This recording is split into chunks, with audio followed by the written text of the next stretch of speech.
Everybody, this is Quentin and Tamia. This is QTLove. Today's episode is about fix yourself and not your spouse. And plenty of times in relationships that, we blame our spouse or blame the other, instead of looking at ourselves and examining ourselves and seeing, are we the problem? Because, usually in relationships, it's always, you doing this, you doing that, you doing this. And it's maybe your standards is a little too high, or you want them to do things that you think in past relationships had, been done to you. So you want that done to you, or, it's just, everybody has their own personality. And for you to help yourself is to examine yourself. Amen. I believe that in relationships, sometimes you do bring in baggage. And by baggage, I mean just old trains of thoughts, old ways of doing things. But just because you used to do it in the past doesn't make it right. You can't bring old things into new relationships.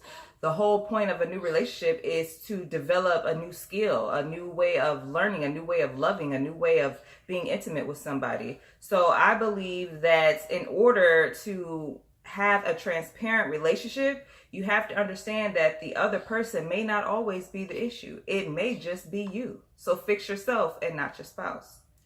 I know there's been plenty of times, when we got in a relationship where, it's something that she did that I didn't like, but it's like, I tell her, but it's something that she can't change for herself, or that I'm sitting there like, okay, well, I'm mad about this and I don't know what to do because it's really aggravating me and I'm trying to tell her and she's not helping herself. So is it really about her or is it about me? Right. Because it's aggravating me more than it is about her, and she's not even paying attention. She's just going through what she does. Mm-hmm.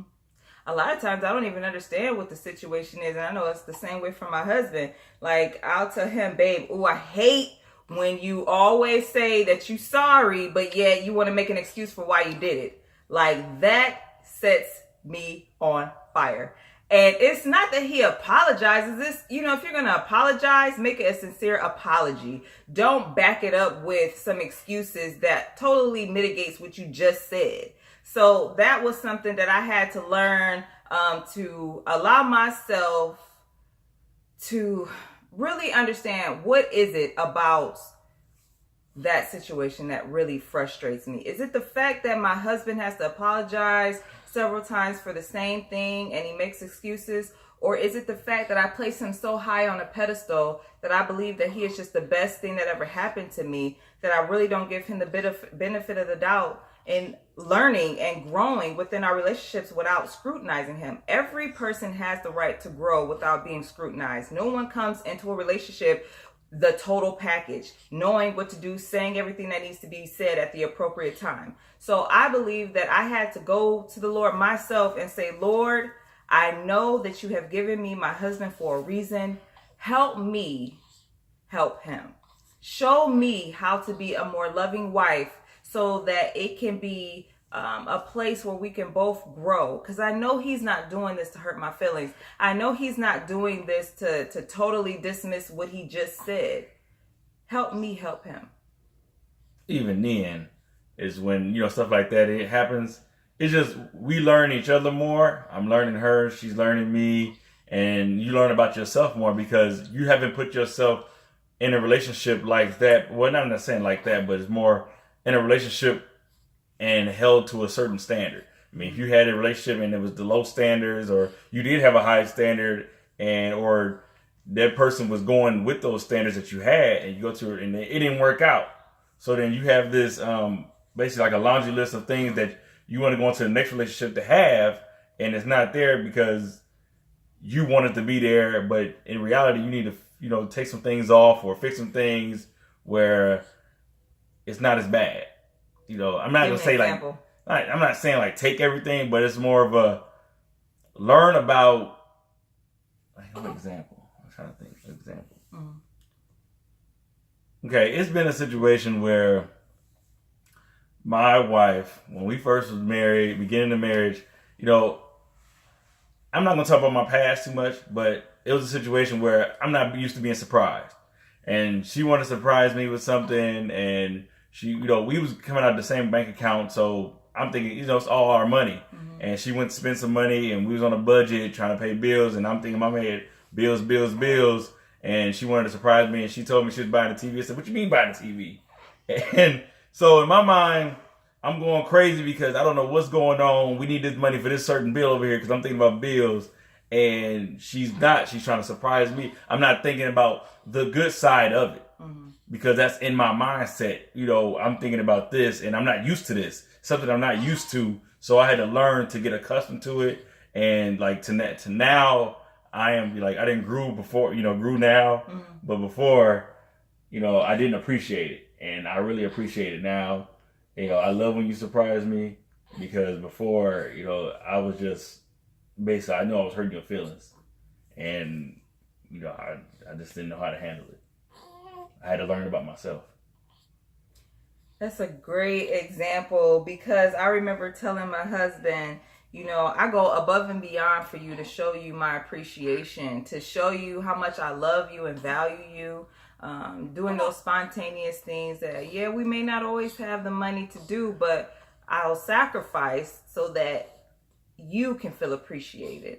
And in the beginning, my husband, he just wouldn't be excited about it. And I was telling him, people that you're close to can buy you a t-shirt and some soap, and you blow a gasket like that is just the freshest thing since sliced bread. Here I go all the way out of my way to surprise you for your 23rd birthday party with food, DJ, everything, venue, all that. I even blindfold you so that I was excited about that. Now she going off the wall. This wasn't even about that. It was about something else. And then not only that, but I'm just going above and beyond for him.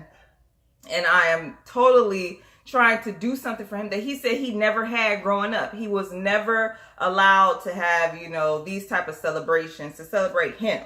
So I took that to heart and I saved some change. I made sure that I had the funds and all the things needed to make sure that this went off without a hitch, which it did. And for him, he came home and he just was not appreciative at all. And I remember he was so happy at the venue about this darn gift that was just a t-shirt and some soap, y'all. And when I saw how his face lit up, the Lord had to check me because I about wanted to run and just jump on him like, do you not see all of this and you're getting excited? I understand you probably needed a shirt and some soap, but understand what I just brought to the table, which was way more than just some shirt and some soap. But I digress. The whole point of that was for me to say, Tamia, you have to take a step back from the situation. You have to understand where your husband has been. He may not have always been a priority within his family or his friends. So he's not trying to take anything away from what I brought to the table. He was just, for the first time, feeling how it should have been way back when it was just something that was to honor him, which is just loved and appreciated and just thought of.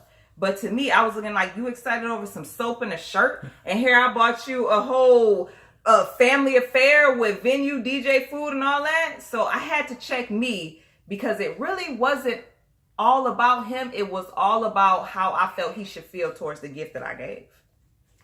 I just feel like you just did me so dirty. I still love you. I wouldn't let nobody don't remember. I must got amnesia about that. Yeah, you do. All right, but so, like I said, it's plenty of times, it's plenty of things that happens in a relationship that it'll be brand new to you or something that's like out of the ordinary, yeah. And so you accustomed to certain things and something new happened. It's like, oh no, hold on, back it up. And, or something just makes me mad and she does it and, I go crazy. But, for me, I'm one of those humble people that like to hold things in. And I like, let it slide. I like, pass little notes, about some trails and stuff. But we here to help each other. I'm learning from myself. When I do things with her, I always learn new things about myself that I didn't know before. Amen. And it's true. I've learned a lot in our relationship from back when we came in high school to now. I'm not the same dude I was in high school compared to now. I had to grow up. seeing myself, the Lord showing me what can I do, my potential, or what standards should I set and what standards I should not set. So I'm glad where I'm at today. Amen.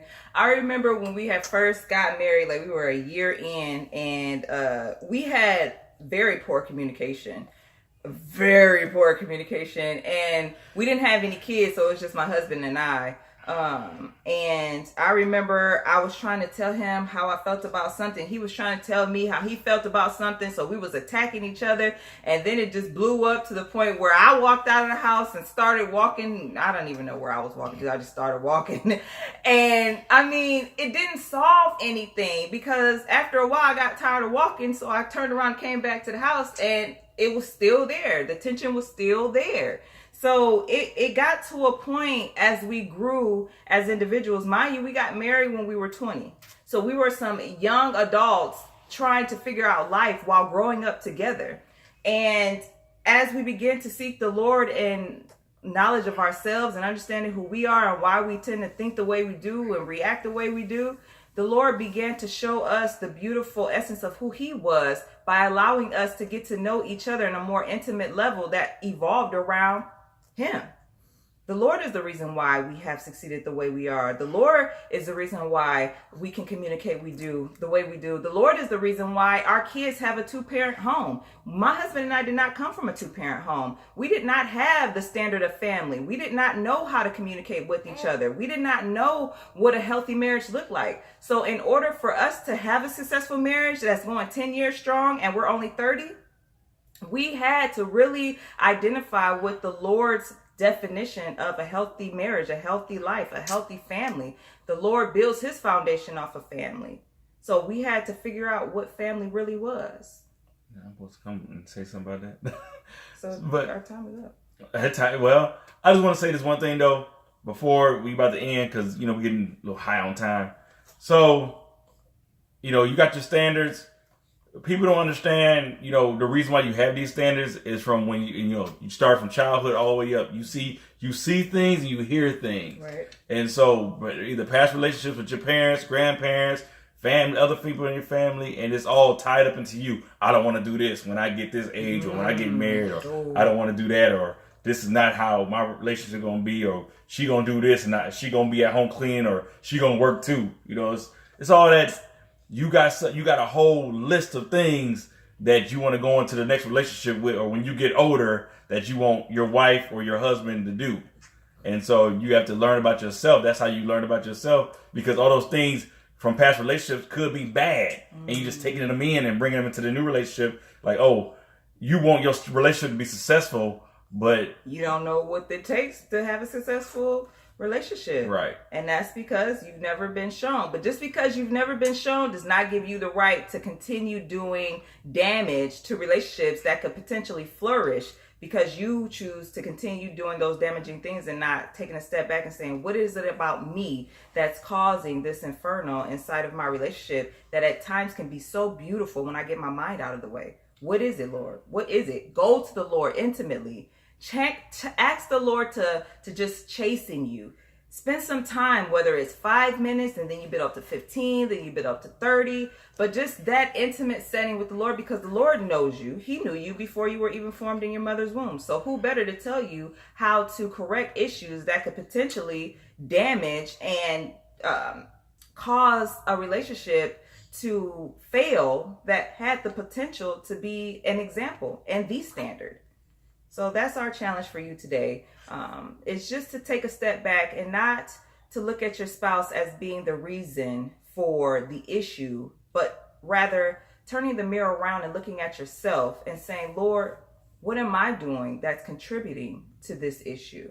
And how can I make my relationship the standard and the example, and stop looking at my spouse as the issue? That was good. Amen. So, come to the conclusion. If you like this video, hit the like button. And then if you ran new to the channel and you want to see more content from us, QTLove, hit the subscribe button. We also have a Facebook page. If you want more inspirational stuff from us on a daily basis, you just search in the search bar QTLove and it'll be in there. It should be the top one. It's just me and her picture from our vow renewal. It should be right there. So thanks for watching. And this is it. QTLove signing out. Peace. Peace.